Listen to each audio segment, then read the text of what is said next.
সবাইকে সকাল সকাল উঠে পড়েছি, শরীরের অবস্থা খুব খারাপ কারণ প্রচণ্ড ঠান্ডা লেগেছে। সকাল থেকে অনেক ওষুধ খেয়েছি, মানে কাল রাত থেকে খেয়েছি। তো আজকে তোমাদের সাথে শেয়ার করবো একটা ভাইফোঁটা ব্লগ। পেছনে বোন যেহেতু পুজো দিচ্ছে তাই শঙ্কর আওয়াজ পাচ্ছ তোমরা। তো আজকে আশা করছি দুটো পার্টে ব্লগ হবে, তো তোমরা দেখো আর জানিও কেমন লাগলো। আর মা কী কী রান্না করছে আজকে ভাইফোঁটা স্পেশাল সেটা তোমাদের সাথে শেয়ার করবো। Stay tune.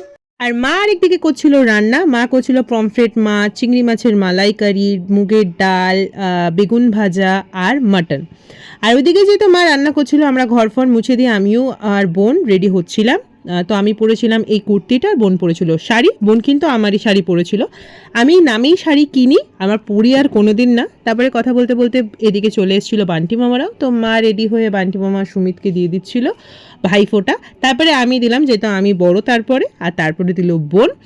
আর এখানে কিন্তু গিফটস নিয়েও একটু মানে আমরা খুব ঠাট্টা মজা করেছিলাম এখানে, কারণ আশরাফকে বলেছিলাম আমরা কোনো গিফটসই কিনিনি।